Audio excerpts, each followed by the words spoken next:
江沂水城的那一座一点都没变。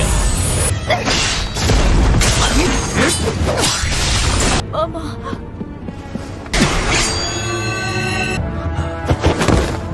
抱歉，这是我的猎物。命令，乖乖叫。小弟弟， Melanjutkan video kemarin, ketika Su Ying jatuh, ia merasakan hawa keberadaan dari seseorang, yang ternyata itu adalah anak buah dari Lu Hailu. Pertarungan pun langsung terjadi antara mereka berdua.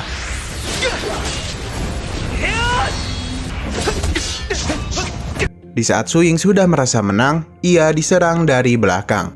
Untung saja ada Liang yang membantunya. Orang tersebut pun pergi meninggalkan mereka. Di perjalanan, Liang berbicara dengan Su Ying karena ia kagum dengan sosoknya. Ia berharap Bai Rong bisa seperti Su Ying. Di sisi lain, Jingku dikepung oleh para pengawal. Dirinya tidak berniat untuk menghabisi mereka dan menyuruh mereka untuk pergi. Namun salah satu pengawal itu ingin menghabisinya. Untung saja ada Su Ying datang dan membuat mereka pergi. Namun di sini Jingku terkena panah yang berisikan racun. Yu Xing pun dengan segera menghisap racun tersebut. Tidak lama kemudian, Bai Rong dan Tang Xiong mendatangi mereka. Dikarenakan kondisi Jingku ini masih kelelahan, mereka pun memutuskan untuk istirahat. Paginya, kondisi Jingku mulai membaik. Mereka pun berdiskusi bagaimana dengan misi ini. Di sisi lain, Lord Xian sedikit cemas karena informasi penyelinapan diketahui. Salah satu anggota menduga ada mata-mata yang membocorkan misi tersebut. Walaupun sedikit kesal, Lord Xian hanya bisa mengandalkan Su Ying saja, karena ia percaya dengan kekuatannya. Lord Xian pun memberi perintah untuk mengirimkan kapal terbang untuk menjemput mereka. Kembali kepada Su Ying, di sini mereka masih bingung untuk melanjutkan misi ini atau tidak. Liang mengajukan untuk mundur terlebih dahulu, namun Yu Xing mengatakan untuk pergi dari sini tidaklah mudah, dan lebih baik mereka melanjutkan misi tersebut. Jingku berterima kasih kepada Su Ying atas pertolongannya. Bai Rong yang tidak suka dengan kedekatan mereka berdua mengganggunya. Yang ternyata Bai Rong ini pernah berlatih di sekolah Changpeng dan jatuh cinta pada pandangan pertama dengan Jingku. Tidak lama kemudian, mereka pun sampai di istana Lu Hailu. Jingku pun mengeluarkan teknik mantra 5 perintah ular es. Penyerangan pun terjadi di istana Lu Hailu.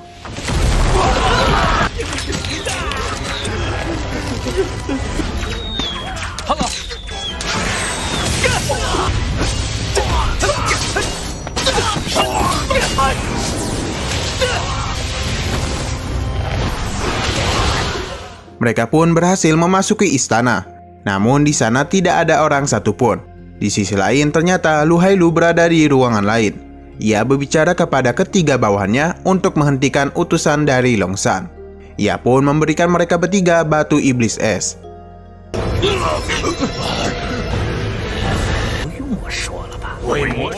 Nah, di saat para bawahannya pergi, di belakang singgasana ada seseorang yang berbicara. Lu Hailu memanggilnya dengan sebutan dewa.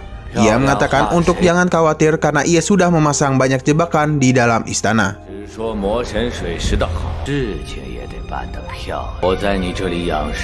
Xin pun kembali kepada tim Su Ying. Di sini dengan cerobohnya, Bai Rong melangkah maju dan mengaktifkan jebakan. Untung saja ada Liang yang menyelamatkannya. Namun bukannya khawatir kepada Liang, ia malah mengkhawatirkan crossbow-nya. Jingku mencoba untuk menggunakan kekuatannya. Namun petir itu sangatlah kuat, yang mana petir itu keluar dari gulungan sihir tingkat tinggi. Mereka pun mencari cara untuk menyingkirkan gulungan tersebut. Su Ying pun berencana untuk melakukannya, karena ia memiliki gerakan cepat. Terlebih lagi petir itu memiliki jeda di setiap serangannya. Ia juga meminta Jingku untuk membuka jalan.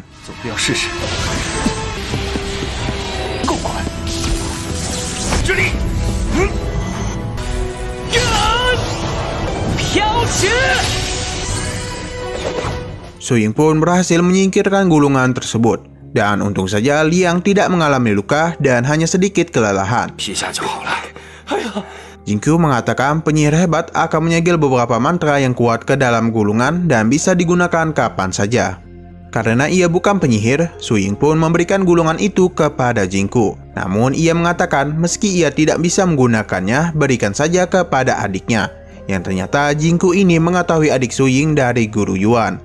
Liang berterima kasih kepada Su Ying dan mereka pun melanjutkan perjalanannya. Di sisi lain, para bawahan Lu Hailu tidak sabar untuk menghadapi mereka. Salah satu bawahan mengatakan untuk membiarkan mereka menerima jebakan di dalam istana dan meminta teman-temannya untuk bersabar. Walaupun mereka bertiga menerima batu iblis es, mereka kalah jumlah. Kembali kepada Su Ying, di sini Jingku mengeluarkan ular esnya untuk memancing jebakan. Mereka pun dengan segera melewati jebakan tersebut.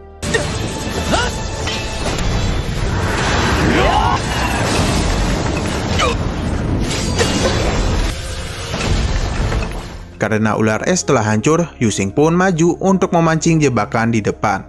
Hingga pada akhirnya mereka berhasil melewati jebakan tersebut dan tibalah di sebuah pintu. Namun ketika Bairong membuka pintu tersebut, cahaya putih keluar dari pintu. Dan tiba-tiba saja Su Ying bertemu dengan ayahnya beserta Kingxi dan Paman Zhong.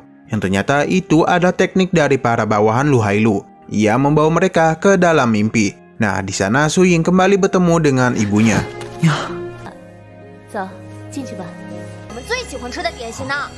Namun tiba-tiba saja kalung pemberian Yoye bercahaya. Ia pun mempertanyakan hal tersebut kepada Yoye. Namun ia mengatakan tidak pernah memberikannya kalung.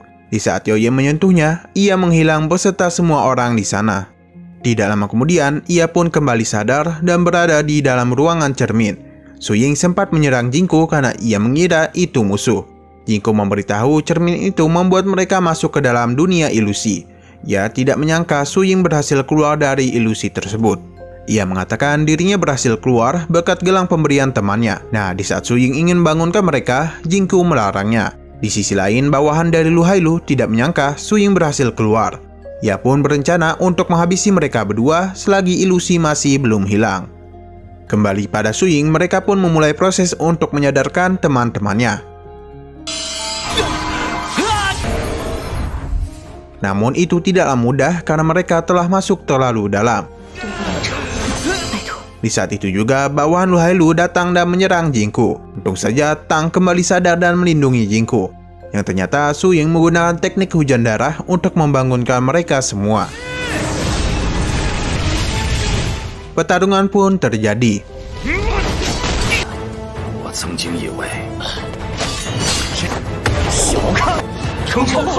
Namun mereka semua kaget ia adalah level penyihir bergelar.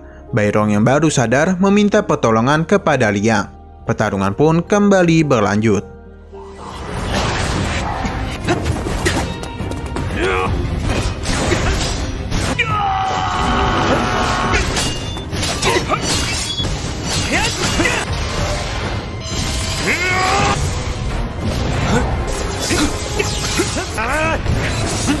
Di sini ia menggunakan cermin untuk mengecoh mereka. Untung saja Jingku yang sadar menghancurkan inti tempat tersebut dan berhasil membuka jalan keluar. Karena ia kalah jumlah, ia pun harus membawa satu nyawa dan dia pun mengincar Bairong.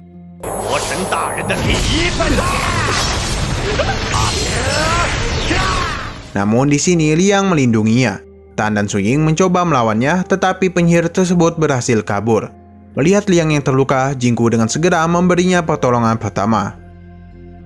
Bairong mengatakan ia tidak bisa diselamatkan lagi dan meminta Jingku lebih baik mengobatinya. Tang yang kesal dengan sikap Bairong tersebut berusaha untuk menghabisinya. Namun Liang mengatakan dia memang sudah tidak bisa diselamatkan lagi dan dia sudah menduga hal tersebut akan terjadi karena ia sudah melindungi keluarga Si dalam 10 tahun terakhir. Flashback pun terjadi. Kita pun dibawa ke Longshan, yang mana ini ada pertemuan Bairong dengan Lord Xian. Sedikit informasi, mereka berdua adalah paman dan keponakan, yang mana Lord Xian ini memiliki darah keluarga Si. Di saat Bairong pergi, ia berbicara kepada Liang yang sudah melindungi keluarga Si dalam 12 tahun. Dengan kekuatan dan pengalamannya tersebut terlalu berlebihan untuk menjadikannya sebagai pengawal Bairong. Ia pun menawarkan Black Iron Order kepadanya dan mengatakan kenapa ia tidak keluar dari keluarga Si dan dengan kekuatannya ia bisa hidup di Azura Reaper. Namun Liang mengatakan dirinya hanya ingin anaknya aman saja. Lord Xian pun menunjukkan kilas balik tentang dirinya yang telah banyak berkorban untuk keluarga Si. Kembali ke masa sekarang, Liang meminta Su Ying untuk menitipkan salamnya kepada Lord Xian. Ia mengatakan dirinya memilih jalan yang ketiga yang adalah kematian, agar ia tidak membahayakan orang yang ia sayangi yang adalah putrinya. Kejadian ini sungguh ironis bagi dirinya, sebab ketika misi ini telah selesai, dirinya ingin keluar dari keluarga Shi. Namun karena ia masih menjadi pengawal keluarga Shi, dirinya harus melindungi Bairong apapun yang terjadi. Saat ini dia tidak takut untuk mati, karena ia telah menyelesaikan misinya dengan baik. Dan tetua keluarga Shi tidak akan memperlakukan putrinya dengan buruk. Dia pun tewas dalam misi ini. Shin pun berpindah kepada bawahan Lu Hailu, yang mana teman-temannya sudah mengatakan untuk menyerang mereka bersama-sama. Namun karena kesombongannya, ia berhasil ditekuk mundur. Tidak lama kemudian, Lu Hailu pun menemui mereka, yang mana ia tahu bahwa ruang ilusi telah hancur. Ia juga mengatakan efek batu itu terbatas dan jika mereka tidak menghabisi para penyusup, mereka lah yang akan dihabisi. Kembali ke tempat Su Ying, di sini Bairong menjelekkan pengorbanan dari Liang yang mana perkataannya itu membuat Su Ying marah. Bairong sempat mengancam akan menghapus wilayah alang salju dari peta. Namun di sini Su Ying tidak peduli. Untung saja Jingku mengatakan untuk tidak mempedulikannya. Nah, di saat Su Ying berbalik, Bairong menyerang Su Ying yang membuat dirinya menancapkan tombaknya tepat di sebelahnya. Mereka pun melanjutkan misinya. Nah, di saat di tangga itu juga jebakan. Jingku pun mencoba untuk memeriksanya. Su Ying yang hafal dengan jeda perangkap tersebut menuruninya. Namun ada jebakan tersembunyi dan membuat dirinya terjatuh. Untung saja Jingku membantunya hingga ke dasar. Di sana ada 5 susunan warna. Jingku pun memintanya untuk menghancurkan susunan tersebut berdasarkan urutannya. Tidak lama kemudian tangga pun muncul. Akhirnya mereka pun sampai di tempat bawahan Lu Hailu. Dan pertempuran pun dimulai.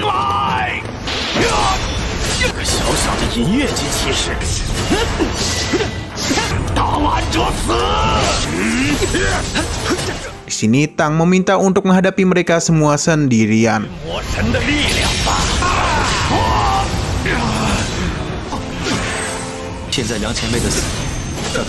Nah, di saat Jingku sedang memandang Su Ying, ia hampir saja terkena serangan. Untung saja ada Su Ying yang menjaganya.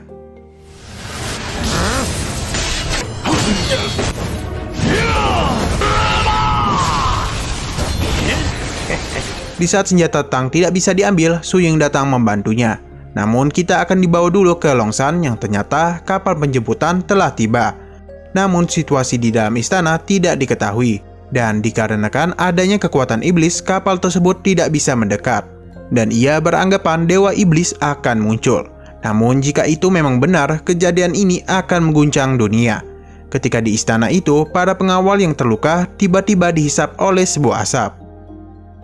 Kembali ke pertarungan, Su Ying berhasil menyelamatkan Tang. Nah, tiba-tiba saja asap itu kembali muncul dan menyerap 2 bawahan Lu Hailu, yang mana asap itu masuk ke dalam ruangan Lu Hailu. Di sini, Su Ying meminta untuk melawannya sendirian. Pertarungan pun terjadi.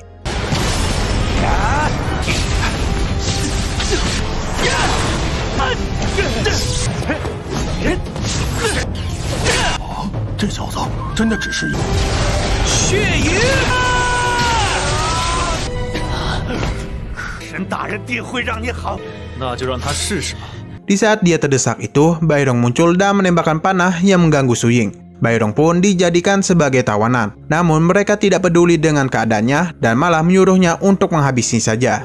Su Ying pun langsung menghabisinya. Nah, asap pun kembali muncul dan masuk ke dalam ruangan Lu Hailu, yang ternyata dewa itulah yang menghisapnya.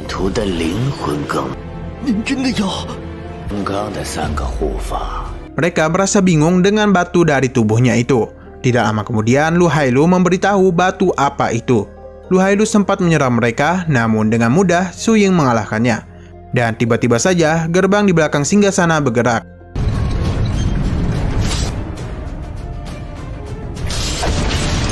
Yang ternyata Dewa Iblis pun akhirnya muncul dan film pun bersambung.